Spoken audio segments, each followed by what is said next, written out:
Hey, all you Arizona lovers. This is the Finding Arizona podcast, episode number 357. I'm your host, Jose. Thank you so much for listening. Today's episode is with Pathways Early College Academy. It was so fun getting to understand and what this particular school system does for their students and what they're trying to bring out into the world. And I always say you have to educate yourself on what the opportunities other than the main like bread and butter, what they put out and everything. So if you want something different, something that fills your needs in the educational portion of wanting to educate your student or your child or whatever it may be, this is another chance for you to look at it at a different level. And so this is a chance for those who don't get to or who want to travel more or whatever it may be. The different challenges or the different things that we need are available. And so we have to seek out and learn and educate ourselves about those. So this is just a conversation and what that is entailing for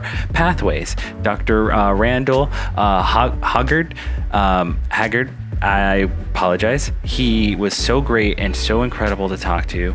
He was someone that I really appreciate his time and how much he put into the conversation and giving us so much of the background of the school as much as he could. And so with that, I say let's go on to a little bit of the business side. You can hear every episode of Finding Arizona Podcast at our website, findingarizonapodcast.com. We make it easy for you guys to find us, and all of our social media is under Finding Arizona Podcast. So Twitter, Instagram, Facebook, you let us know who you want in next and we'll try and make that happen.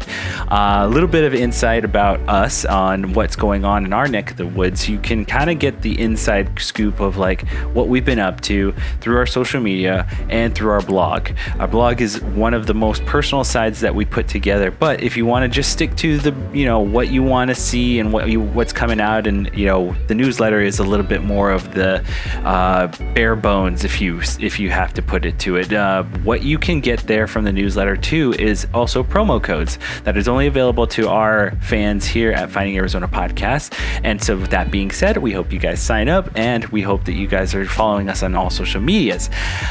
And to give you a little bit of update about what's going on with us and what's how Atlas is doing, he's doing great. We're doing just fine. And for me in particular, though, I have just been not feeling well, physically and a little bit of mental, but I think I'm getting better and I think I'm slowly regaining momentum, and I really I just needed a little time to myself and to my family, and I appreciate everyone who's given me that. And so that is just a little update about me and a little bit of updating about the business side. And let's just get into the episode. This is going to be episode number 357, again with Pathways Early College Academy. We will see you on the next episode. Peace out. Welcome back, everybody, to the Finding Arizona podcast. I'm your host, Jose. As always, every week we bring in someone very special. And ladies and gentlemen, today I'd love to introduce, I have a little intro here. For the last 17 years, Dr.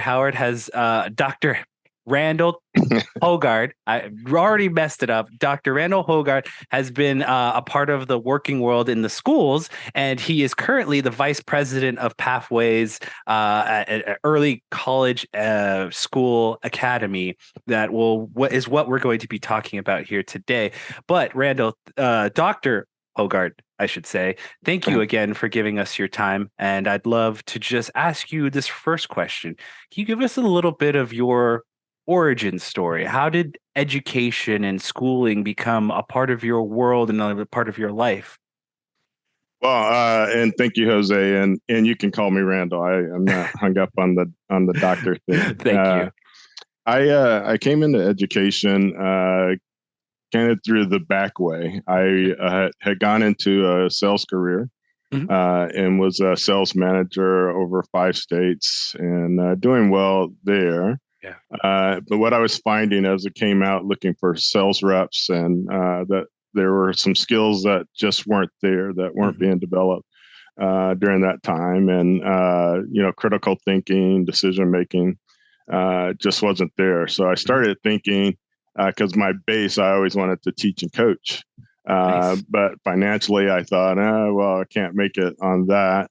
And and so I went into sales, did well there, and then I had this epiphany that, I really need to go back and start to work on, can we get a better student coming out of our high schools Yeah. that has these soft skills, or the Mhm. skills that really matter a lot for being successful Mhm. in the world, the next step.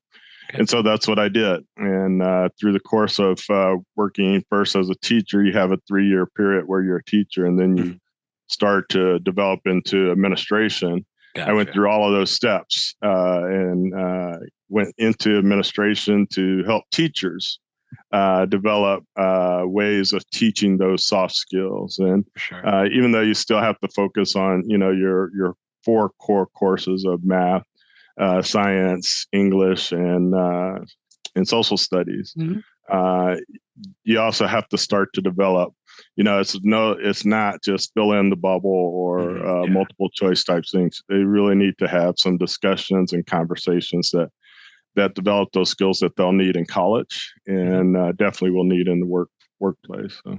Awesome. Awesome. I always ask this question just because from a standpoint of someone who's getting to know you a little bit better, not everything is just like I chose this or I found this. It's sometimes people just end up, having it part of their family or they back Mhm. into it sort of situation. So I always find that interesting just from a standpoint of like, maybe you just didn't have any aspirations to be a principal or whatever, Right. and then you just like it just took over my life, just like this has taken over my Yeah. life as a creator here.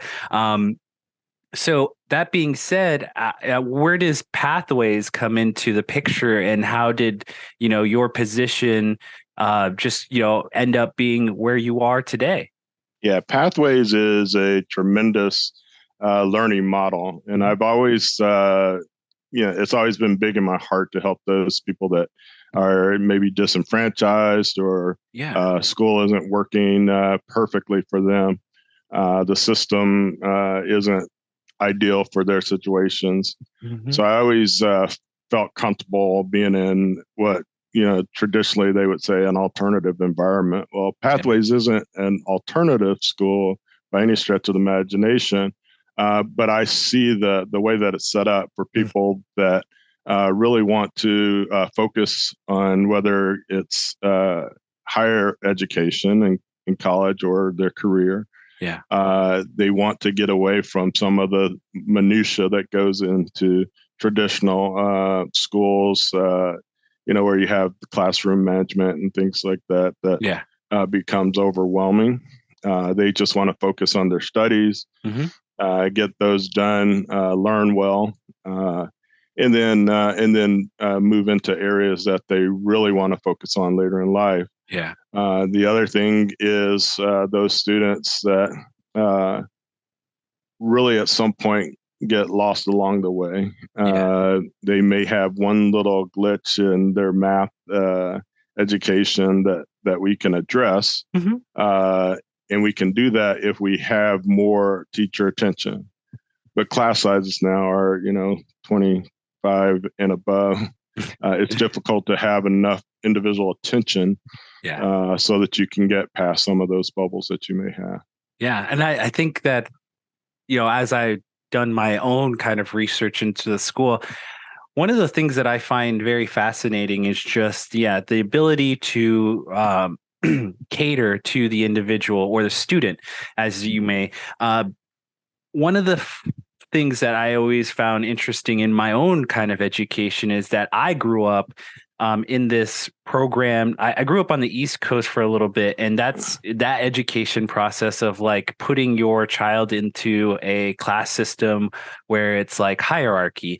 Mhm. Some of the smarter students are put together in that group, and whatever it may be, but I always found that interesting that my education process or my, how I understood education was this kind of matter of, you have to work towards not defeating, but it's like doing better than the other students, so to speak. Yeah. And when I moved to where I went to high school, which was an Indian reservation, that was totally different in the sense that they just tried their best to get everyone on the same page and out the door with kind of a diploma. Mhm. Where do you see your school in this kind of paradigm of, just mindset, community, kind of this culture? And how are you guys addressing some of the negative portions that like are, not beneficial to your students? Yeah, I always had thought about if a student has a learning disability or something like that, then they're granted and what's called an IEP, Hmm. individual education plan. I've always thought it'd be wonderful if everyone had an individual education plan. Yeah. We're able to do that at Pathways. So, Awesome. and again, we still hit all the cores and all the requirements, standard based that we need to have for the school. However, we can really focus on that individual. Yeah. So with the smaller classes sizes, we're in an online environment. Our teachers, our teachers are hands-on in that online environment. So you may have at any time you may have 3 students working with Hmm. a teacher specifically on where they're at in a math class, which that class may be called algebra, but they'll be at different parts of that because Yeah. that's how children learn. They don't all learn at the same pace. Hmm. And it's easy to have to leave someone behind if you have to keep at the same pace. Well, this way, we're able to work with the person where they're at and know what may be a glitch for them. And we can spend some time with them working on that glitch Yeah. and getting them, whether it's up to the same spot where everyone else is at or beyond that. Hmm. Or it may be slowing them down so that we're making sure that we're hitting all of the places that we need to hit. So, Yeah. and we That's can do wonderful. that all subject areas. Yeah. Not only that, we have symposium and incubator class. Nice. Those classes are designed to develop those soft skills that I talked about before, the critical thinking, decision making, Hmm. organizational skills, those things that a lot of times uh, schools don't spend much time on those because, they're not math, science, The social STEM. studies. Yeah. And so you start to learn those skills so that you're better prepared for Hmm. your next step there. You know how to organize yourself. Yeah. Within the symposiums, we're able to start looking at, career possibilities. Yeah. We start to look at which college may be good for you, or even if you're not thinking college, Hmm. you know, uh, which Secondary. career, Yeah. where you would go. Because no matter what, you're going to have some type of additional training. Absolutely. But we really get down to talk with the students and find out really a lot more about them Hmm. and really what makes them tick, Yeah. and then we address education that way. So Would you? similar to a mom or dad, working with their child, Yeah. like you see in so many homeschool situations now, which we're we're doing that high school level of homeschool, Hmm. Yeah. for a lot of students as well. So I'd love to ask you, is that symposium your favorite part of your education year, or like, what you do for, your day to day or week to week? I don't know. Is that this? It sounds like those symposiums are like what gets you encouraged about continuing forward with this yeah, team and with the yeah, process. they're a lot of fun because you really get to just have conversations with the student, Yeah. and you're talking about something that they're passionate about. Yeah. And from knowing that, you can then tailor, their math program. They may be interested in being, a chef or something. So you can Yeah. can change or alter your chemistry and math classes and those types of things so that it helps them in something that they're interested in doing. And since they're interested, they'll find out more about it. They'll That's actually come back to class and ask you questions that they went and researched on their own about, hey, what happens in this? And so it's Yeah. good to see that, those light bulb moments that every teacher looks for. You get a lot more of those with the symposium, and then you apply it to their classes. That's awesome. Is there any success story or something that keeps in your brain as a good story to tell to people about your pathways that you like to, or a story that you like to tell about your time there? I the main thing for me is it's the model that I've been looking for a very long time. Yeah. Where you can really focus on it's student focus, really. Yeah.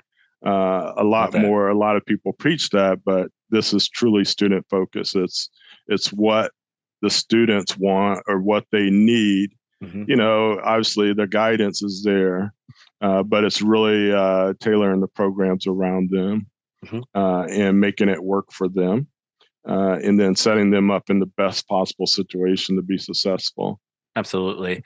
Can I ask you, can you give us a little bit of like understanding of if I were a parent and I wanted to join or be a part of this, how might one sign up or start the process? Okay, so you would start the process at our website, Hmm. peca.org. We have our full enrollment set up there where you're able to do that. What we'll ask for from you and your previous schools, your transcripts and stuff. So it's the same enrollment process as Yeah. any other school. We Okay. are a private school, a tuition-based private school, uh, and uh, and in Arizona we have funding available through the state Hmm. that we can help you apply for, to apply towards that as well. So, Nice.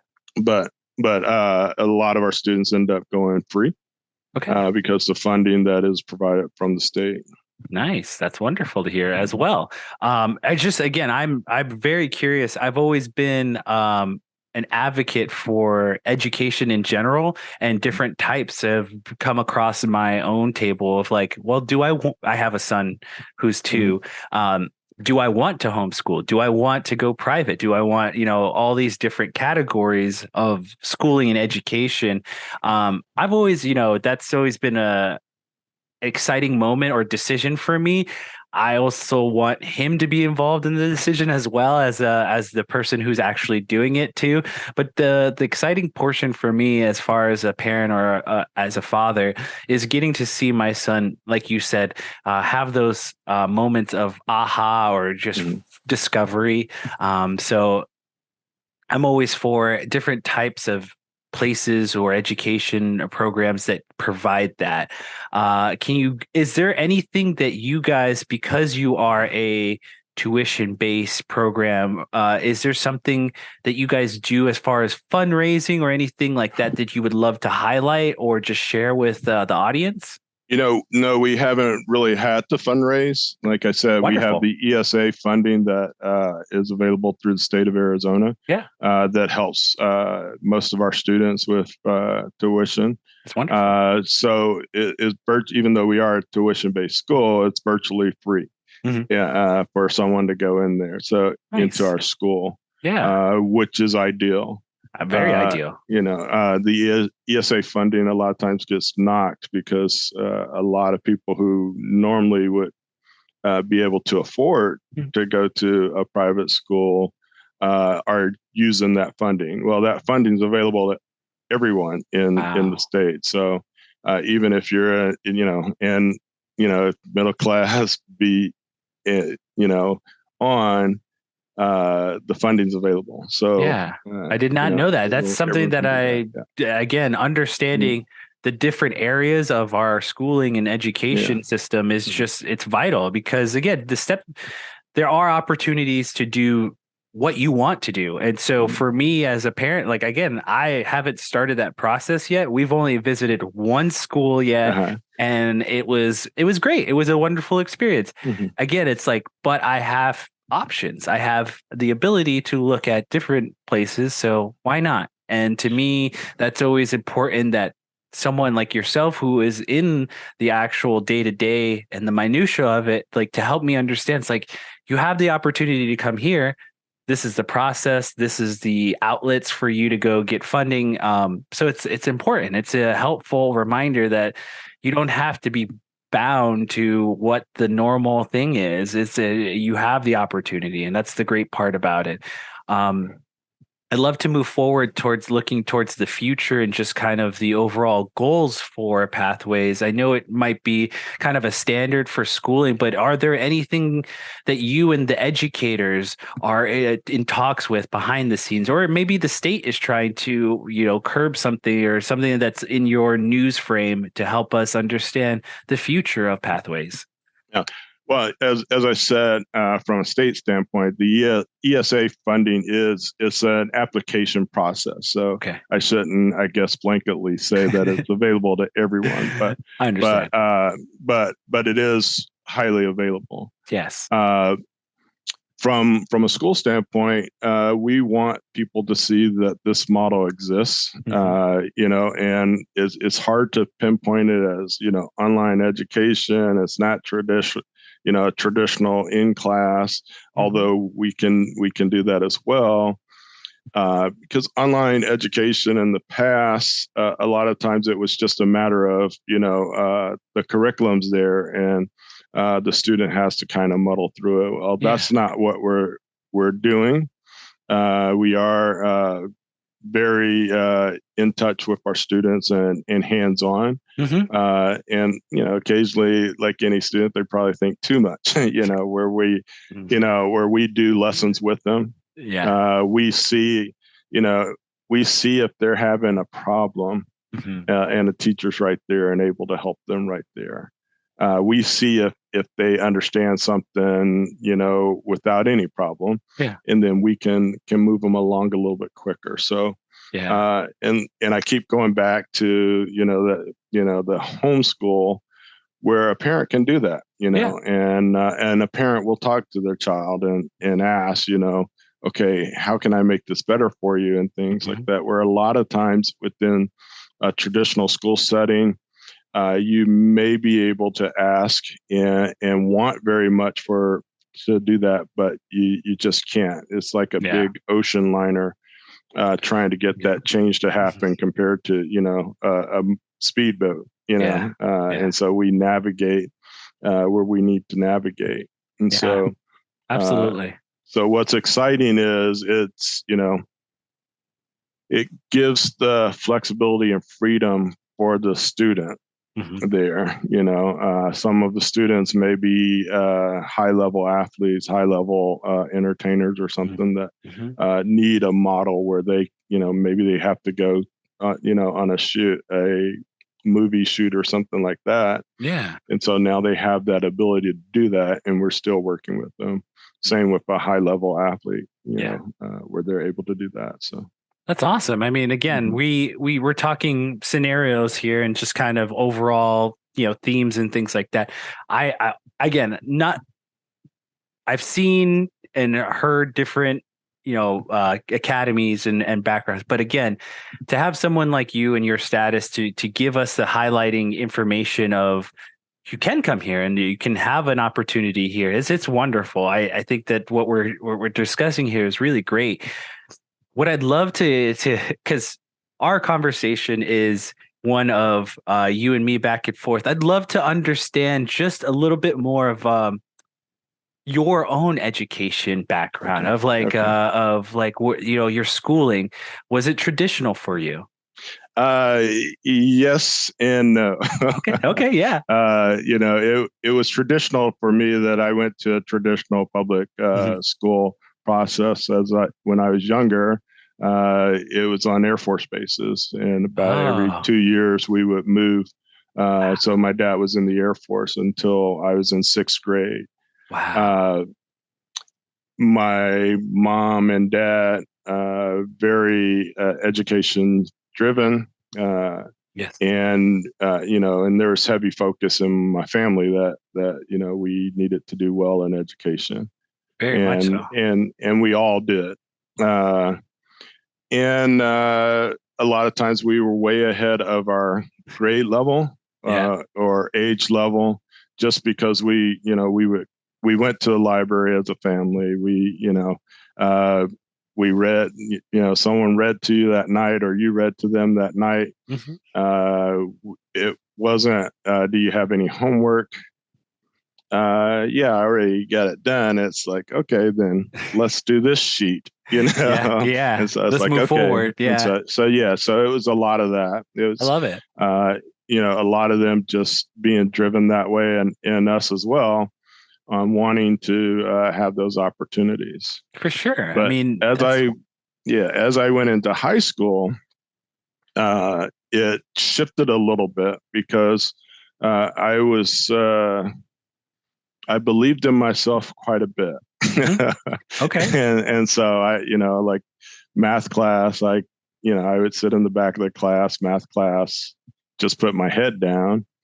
And then the teacher would call on me to go to the board to do something. I'd go to the board and do it and go sit back down. And she would see that as defiant, but it was really, I'm bored, Yeah. put me at the level that I need to be, but Yeah, my age exactly. didn't allow it.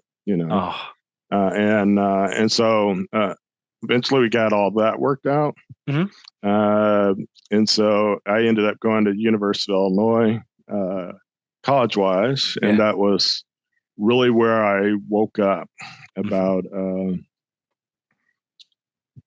I didn't have those soft skills, being able to study and things like that because Mhm. it was easy to me up until that point. And so I struggled a little bit at the university. Mm. I was fortunate that I went on a football scholarship, Okay. which paid everything. Otherwise, I wouldn't have been able to go. Mm. And there's many students that are in that situation. Yeah. Either they can't go or they go and then they get so far in debt, that Mhm. the return on investment you worry about or wonder about, which Yep. Pathways also addresses that issue, by the Yeah. way. Uh, and so once I got done with my undergrad, which is like I said wasn't that great, uh, you know, 10 years later, while I was a sales manager, they came to me and said, "Well, you are a sales manager, but everyone else in this position has a master's degree. Ah. So we need you to go and get your master's degree." And I kind of raised up and said, "Well, I don't know. You guys don't ask for my grade point average from undergrad, but it Yeah. wasn't great, and I don't know if I can get in a master's program." But fortunately, there was Indiana Wesleyan University, which Mhm. at that time was a hybrid. Ah. Some of the classes were online, some of them were in classroom. So you would do some of your work online, Okay. and they actually had Indiana Wesleyan had a class inside of our facility, our manufacturing facility. Huh. And so they allowed me in to take the class. And I just absolutely loved it. It was my degrees in business with a focus on organizational leadership, Nice. because your masters had to relate to your career. Mhm. And That's I just loved the organizational leadership and helping people get better yeah. and organizations learn how to lead those people. And it was great. And I still apply a lot of that today, working with students. Yeah. You scale it down, but it's the same thing, and you have to show that you care about Yeah. them Love it. in order for them to want to follow you. And so I do. I still do that. Yeah. And then my doctorate, I got that because I wanted to continue to move up in education, and I wanted to be able to verify that I know all of this stuff, Exactly. and because what I talk about in education is a little bit different than the traditional, you know, the status quo. Yeah. I like working with the students that for whatever reason the current system hasn't been great for them, Mhm. and we need to start to look at those Yeah. avenues so that it works. Well, I just want to say thank you first off from that standpoint of wanting to help, those in need that are failed by the system at hand.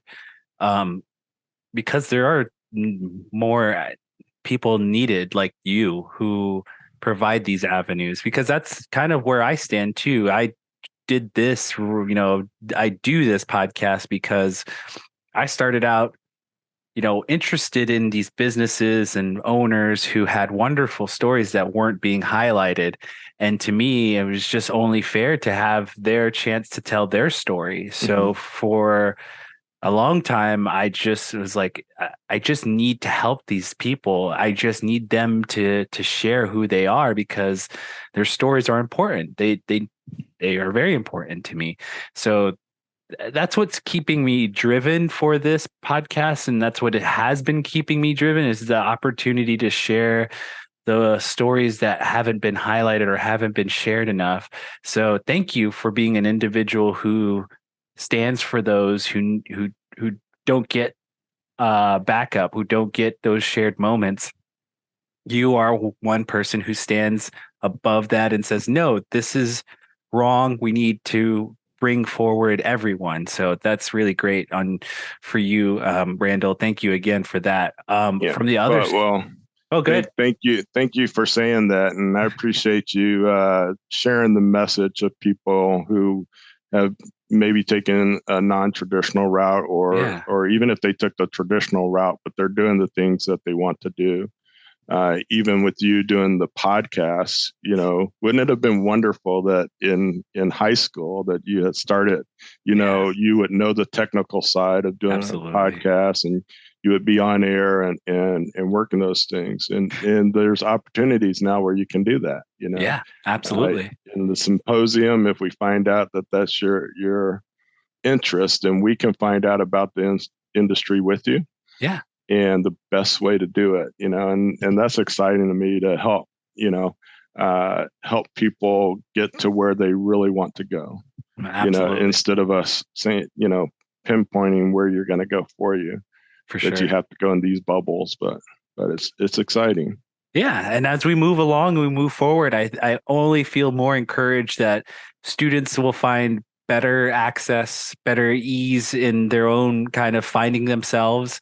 Hopefully, by the time my son gets to high school, I mean, he won't feel pressured. He'll feel like he's just, a person who can be himself and go forward into the world. Um, as we reach the end of our conversation here, Randall, I'd always give it off to the guests to let everyone know where they can find you online. If there's anything that you want people to know about, just share how they can get a hold of Pathways and be a part of it. Go right ahead. All right, the best way to get a hold of us and to start the communication process with us is our website, and it's PECA.org. It gives you an opportunity to go on and also just look around with some of the exciting things that we're doing. And also encourage you to sit down with your student to do that, or encourage them to do that. If you have someone who, if you have a student that is starting to either not even struggle in the school, but not have as much enjoyment as Yeah. they should as they're learning. Attention, And questions, right, anything. yeah, yeah, and then just give them a chance to look at what we have, and to look at it from that standpoint. Yeah. Uh, we're affiliated with Pathways College as well, and Pathways College takes us to the next few years, where you can actually start doing your college classes while you're in high school. So you start to knock some of those out of the way and eliminate some of the costs that typically is too high for, that's a barrier. So we knock that barrier down as Mhm. well for students. And even if it's getting, those first years done, it gives them an opportunity to go into a certificate program and start employment. Yeah, absolutely. Soon we'll be starting to work with more businesses Mhm. as we build those relationships along on the business owners and business groups being involved with the symposium. So Mhm. they're truly going to come in and talk to And by come in, it may be that they're going to be live, or it may be that they're going to be online. Students really talk about careers that they have, and ways that you can start to reach for those careers. Awesome. And so I think that's an important piece to see, that a lot of times students, they might not know what to call a career, or they might not have ever seen someone who's actually doing it. Yeah. And so giving them the opportunity to see some of those things. Yeah. And let's be honest, in high school, a lot of times you don't know what you want to do yet. So the more exposure to different opportunities, the better. And our whole business side also, working with business owners, they learn that, you can create business out of something that you love, and do well from that. So absolutely. I've only scratched the surface in learning that little tidbit of like, you can make anything that you love into a business pretty much. Yes. And I'll give you a little insight about, my own education. I went into the Indian reservation high school, and I always wanted to be an architect. I always wanted to go to school to be an architect. I did not know what landscape architecture was because I didn't understand. I wasn't exposed to it. It wasn't until I got to ASU and they had, okay, well, these are all of our design, schools. And I found out that landscape architecture was an opportunity, a chance. And I was like, wait, there's something other than architecture. Yeah. But it's related to nature, things that like being outside, like it's more, this, hands-on, like there's this other piece of design work. And so that's when I was like, okay, well, I'm just going to change degrees. And that's when I changed and got my landscape bachelor's degree. And that's, what I have my education in. And I again, it's like, no one told me that there was a landscape program. There was no landscape in my, world in high school. So I had no idea. And no one asked me. No one, said, what are you interested in wanting to go for high? And I just was like, architecture, because that's all I knew. And so it wasn't until I got there that I changed, and I've been happy ever since. But it's like, how much time could I have gained back or been allowed to be in the educating myself about my new favorite thing, if I had just been asked, like, what are you leaning towards? Like, okay, well, there's other places that you can go and explore as well.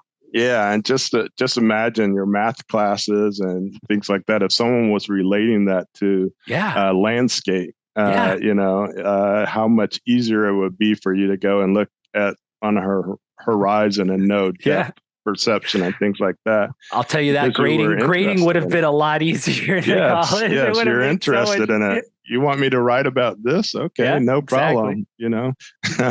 Well, thank you again for making this conversation, again, so easy, so digestible and understandable, and just, again, allowing us to connect with you as a vice principal and someone who's in the process of like, you're in it. So thank you again.